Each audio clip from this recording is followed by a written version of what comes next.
तुम्हारा बाप दारू पीकर मर गया और अब तुम्हारी माँ को एड्स है। अब उसका बचना भी मुश्किल ही लग रहा है।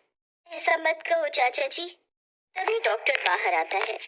आपकी माँ को एचआईवी था, जिस वजह से उनकी हालत बहुत बिगड़ गई और उनकी मौत हो गई। और हम उन्हें और उनके पेट में पल रहे बच्चे को भी नहीं बचा पाए। ये सुनकर तीनों बहनें फूट फूट कर रोने लगती हैं। लेकिन उनका चाचा और चाची उन तीनों को अस्पताल में छोड़कर घर वापस आ जाते हैं। फिर वो तीनों किसी की मदद से अपनी माँ का अंतिम संस्कार करती हैं और कुछ देर बाद घर वापस आ जाती है। क्यों आई हो तुम लोग यहाँ? तुम्हारे माँ बाप तो खुद चले गए और तीन तीन छोरियों को छोड़ गए हमारी छाती पर मूंग तलने। लेकिन चाची जी, ये ईंट का घर तो हमारी माँ ने अपनी मेहनत के पैसों से जोड़कर बनाया था। बड़ी जुबान चलती है तेरी। रुक, मैं तुझे अभी बताती हूँ। तुम रहने दो ना इन्हें यहाँ, इसमें तुम्हारा ही फायदा है। इन तीनों को अपनी नौकरानी बनाकर रखना और खुद रानी की तरह आराम करना। ये सुनकर निर्मला खुश हो जाती है और अब वो ऐसा ही करती है।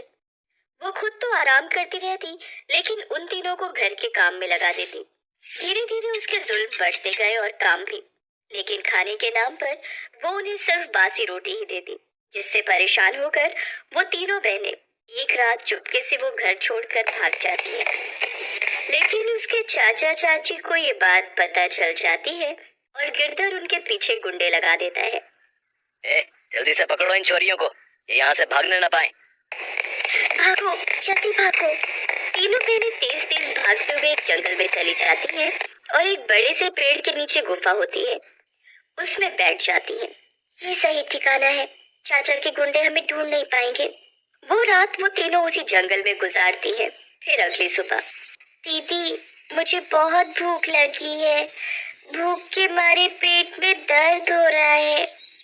चलो, हमें मंदिर के बाहर जाकर भीख मांगनी होगी ताकि खाने का गुजारा हो सके। वो तीनों जंगल से निकलकर मंदिर के बाहर भीख मांगने जाती हैं। लेकिन तभी उन तीनों गुंडों की नजर उन पर जाती है और वो उन्हें पकड़ने के लिए भागते हैं। कविता, निशा, जल्दी करो, उन गुंडों ने हमें देख लिया। चलो जल्दी जंगल की तरफ भागो। लेकिन एक पहाड़ी पर पहुंचते ही वो उनका रास्ता घेर कर खड़े हो जाते हैं। जाने दो, हमने तुम्हारा क्या बिगाड़ा है? हमारे मालिक का ऑर्डर है कि तुम तीनों को खत्म कर दिया जाए, लेकिन मारने से पहले अगर एक बार इन तीनों का स्वाद चख लिया जाए तो। ये भी तीन और हम भी तीन, क्या बोलते हो भाई लोग? बात तो तेरी सही है, मारने से पहले क्यों ना हम इनके साथ स्वाद रात मना लें, उसके बाद इन्हें मार देंगे क्या? ये सुनकर तीनों बहनें घबरा जाती हैं और तीनों एक दूसरे का हाथ पकड़कर पीछे खाई में कूद जाती हैं। अरे ये तो खुद ही मर गई। चलो हमारा काम आसान हुआ। वो तीनों गुंडे वहां से चले जाते हैं और वो तीनों जितने नीचे खाई में जाने लगती हैं, फिर कहीं से एक बहुत बड़े पेड़ का पत्ता उन तीनों को गिरने से बचा लेता है और उन तीनों को सही सलामत उस खाई में उतार देता है। ये चमत्कार कैसे हुआ? हम तो खाई में गिरकर मरने वाले थे। तभी एक बहुत बड़े पेड़ से आवाज आती है। तुम सब घबराओ नहीं, ये एक जादुई खाई है और मैं इसमें उगा हुआ जादुई पेड़। मैं जानता हूँ तुम सब शैतान बच्चे होगे जो खेलते हुए पहाड़ी से गिर गए होगे, लेकिन कोई बात नहीं। चलो मैं अब तुम तीनों को वापस तुम्हारी दुनिया में पहुंचा देता हूँ। नहीं, हमें वापस मत भेजो, वहाँ गंदे लोग रहते हैं। फिर वो तीनों बहनें उस जादुई पेड़ को सारी बात बताती हैं।